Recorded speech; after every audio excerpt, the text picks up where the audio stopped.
number 17. And let's see if we can hear from heaven. I know some people only come to church to dance, but let's see if we can hear the word tonight.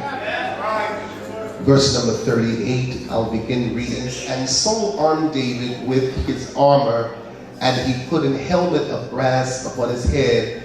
Also he armed him with the coat of mail. And David girded up his sword upon his armor, and he essayed to go, for he had not proved it. And David said unto Saul, I cannot go with these, for I have not proved them. And David put them off him.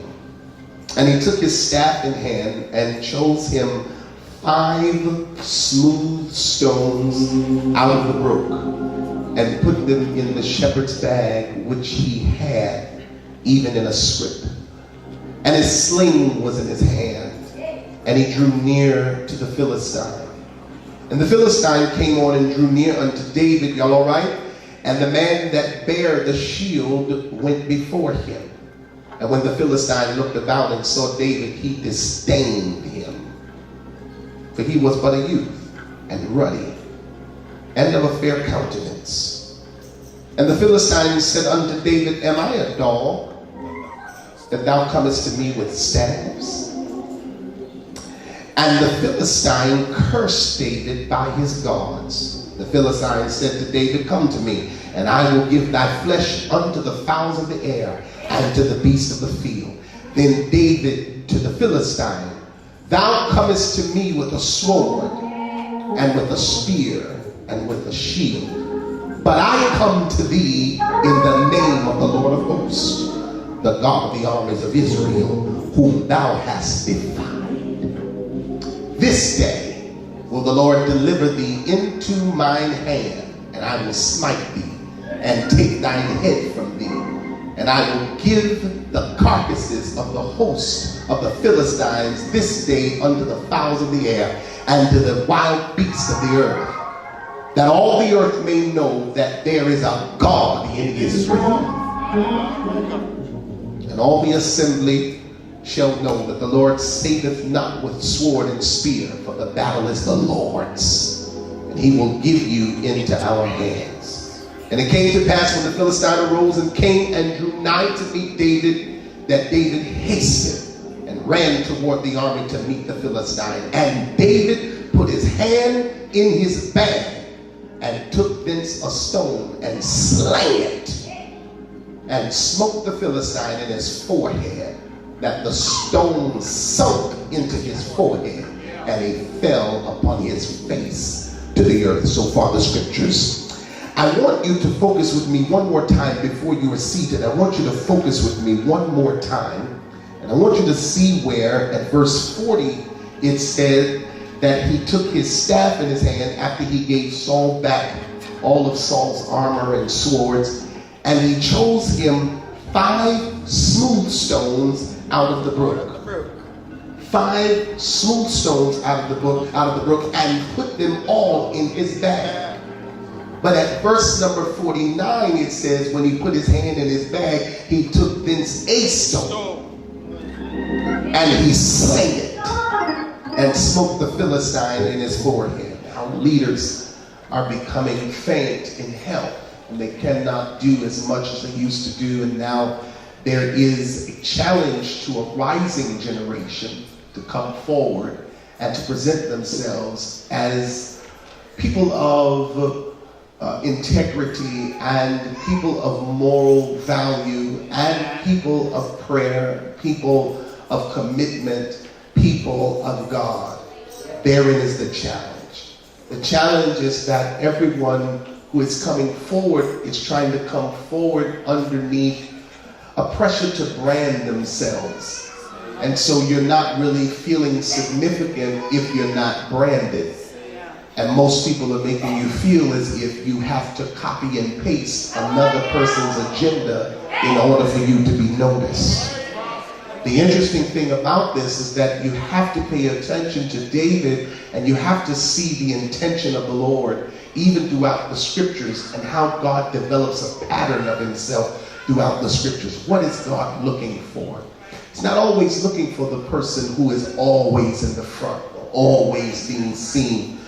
Many times God is looking for the individuals that have been rejected by society, those that have been thrown away, those who have been underestimated, and those who are considered the underdogs, those that nobody knows.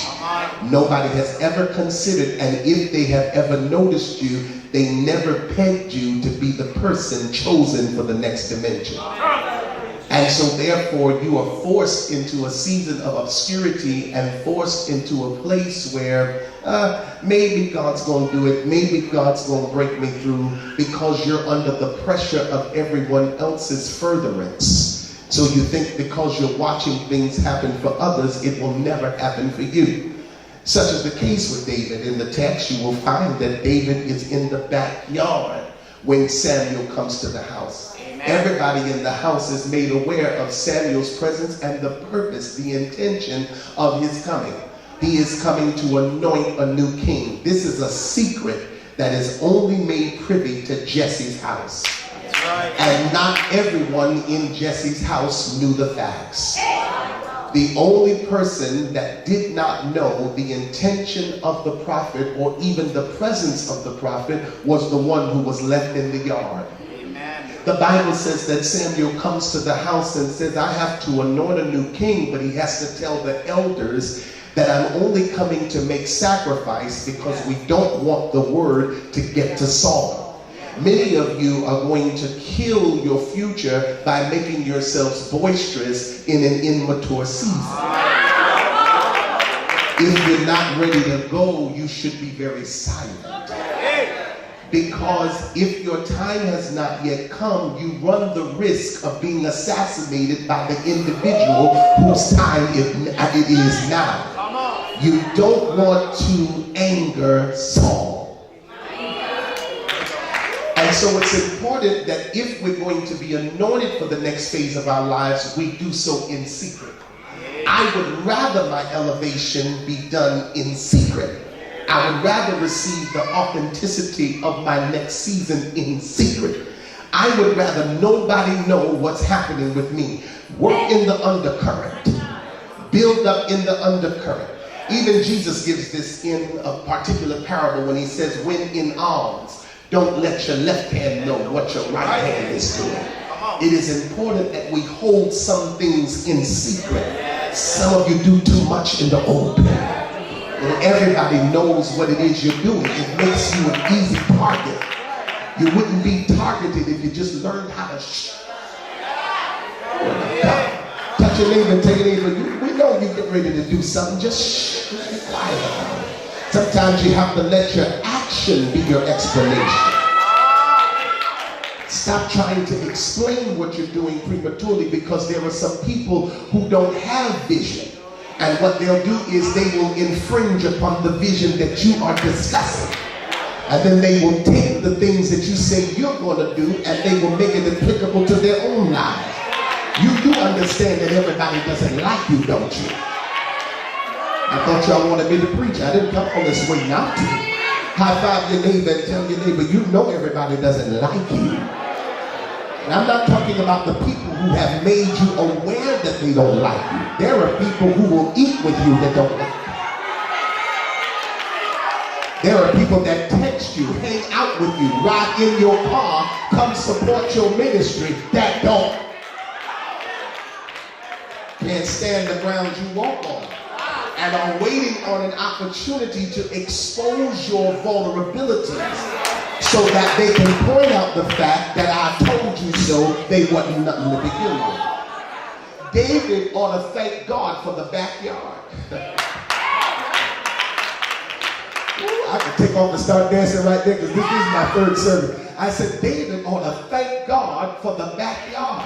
And there are some cousins up in here of David that should thank God for your backyard. Thank God I was left out of the plans. Thank God I was doing something else while the party was being prepared. The truth of the matter is they left you out, but what they failed to realize is that it was your party. Touch your neighbor and tell your neighbor, I'm so glad you left me out. I'm glad. When people start having conversations in the dark, when you show up, that is indication that God is about to promote you. I'm so glad my enemy showed up. I don't want you to miss what God is about to do for me. Somebody clap your hands and shout, my season is here. So David has a private ceremony for a public anointing. The issue is nobody knows that David is next. Only he and his brothers and his father. They don't want him to be next, so the secret is safe with them. They will never let it out the bag because they don't want it to be him.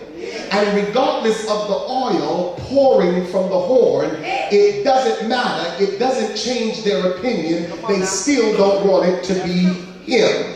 And that's why they'll never let the secret out of the bag. David then goes back to the backyard. Because just because oil is flowing on you doesn't mean it's your season. I know everybody's trying to be a wonder these days, but let me help you. Get somewhere and serve. It is important, brothers and sisters, that we understand David's position. David doesn't get the oil and run to the palace. David gets the oil and goes to the backyard. Because the only thing that David is missing is opportunity. He's got oil, but he doesn't have opportunity.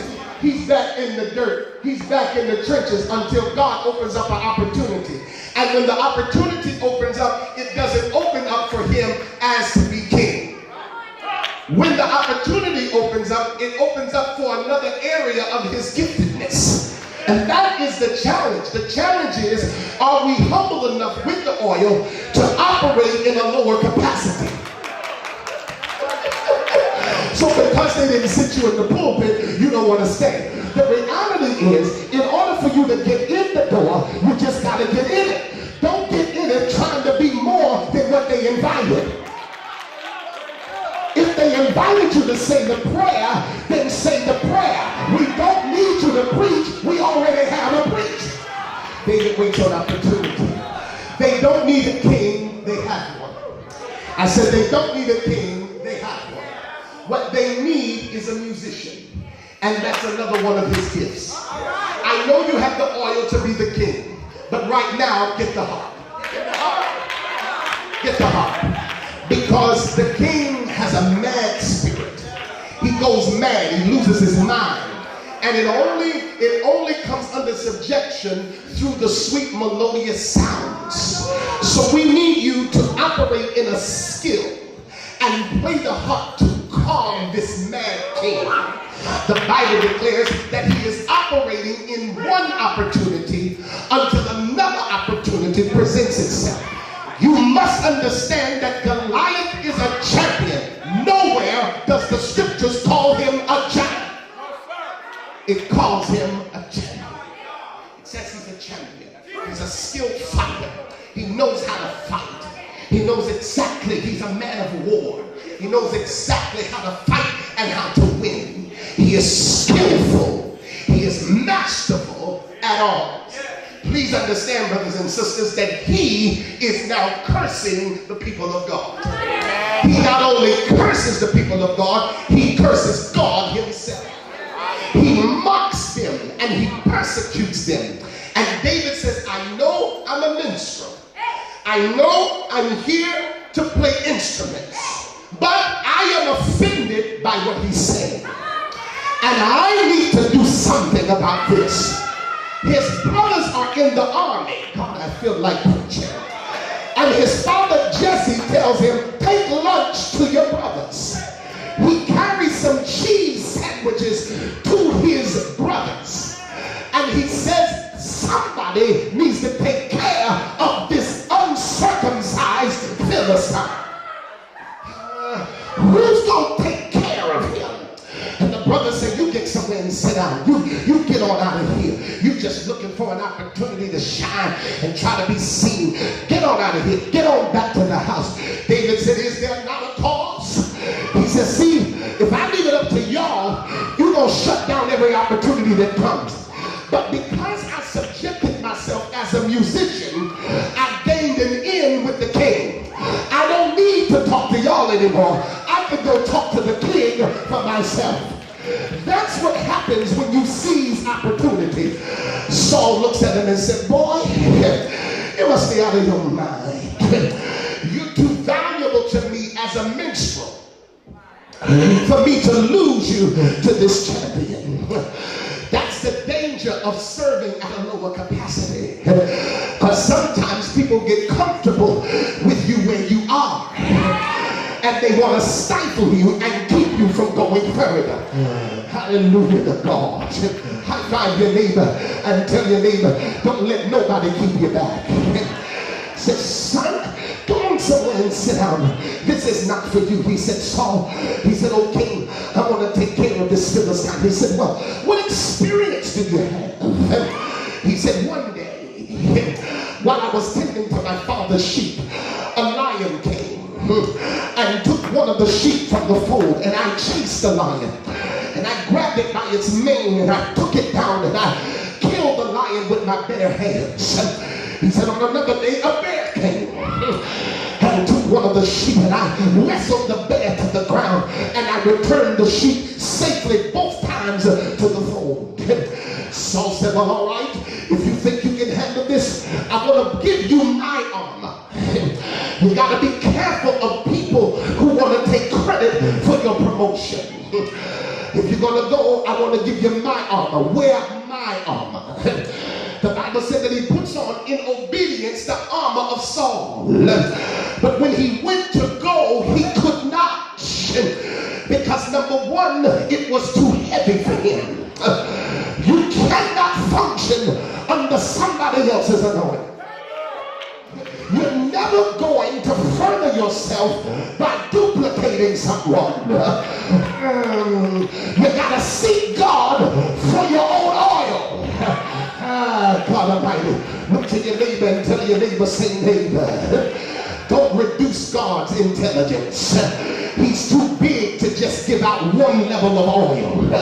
He gave our brothers and sisters some oil. Goliath is a champion that wants to end your future. Goliath is the champion that wants to make a fool out of your anointing. Goliath is the champion that makes you want to doubt whether or not God actually put an anointing on you. Goliath is the champion that makes you question whether or not God actually selected you. I came to tell you, while you're preparing for the battle, look at what David does. He is preparing for the battle. He says, I can't move in Saul's armor, and I can't move with his sword. He says, I'm going with what I know. He said, I've got my staff and I've got a sling. What I need right now is I need some stones.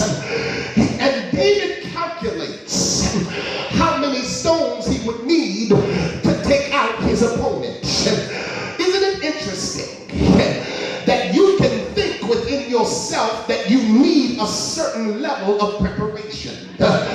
David is preparing. He says it's going to take 5 stones to take out this Goliath. I feel like having church. He said it's going to take 5 stones to take out this Goliath. But David was doing his calculations without considering that he's now functioning with oil. I forgot to remind you that when God oils one area of your life, he oils every area of your life. Look to your neighbor and tell your neighbor, all of my life is oily. You'll get ready to discover that every enemy that tried to oppose you, that tried to discredit you, devalue you, defame you, embarrass you, is getting ready to fall on their face. God is getting ready to vindicate you for every lie told, every rumor, every time they hated on you. God is getting ready to shorten the extension of the fight. He told me to come to West Branch Street and tell everybody in Holy Temple who has gathered, this fight won't be a long fight. Grab somebody, make you feel like having a churchy feel,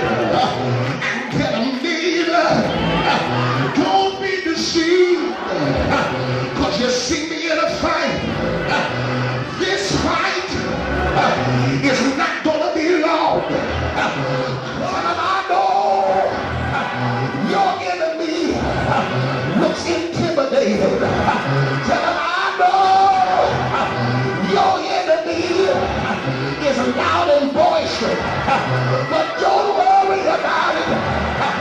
God is going to deliver you with one shot. Who did I come to preach you tonight?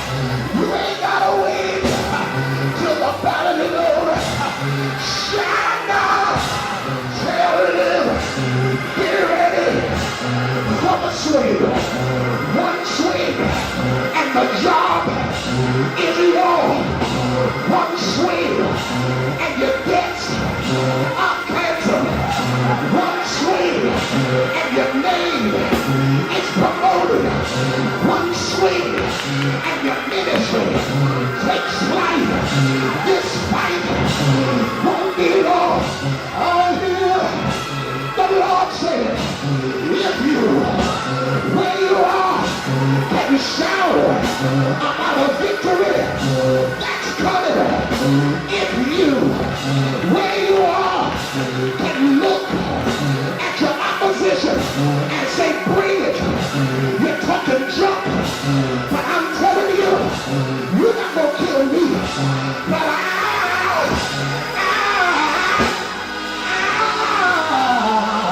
I'm getting ready to slay you. Shout it here. Tonight, I'm going in my bag and I'm pulling out one stone.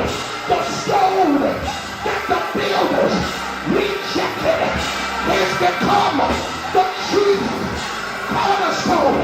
My stone has a name. His name is Jesus, the lily of the valley, the bright and the morning star, the rose of Sharon. What's his name? One soul, one Lord, one faith, one baptism, one God, Father of us all, in us all. Somebody shout.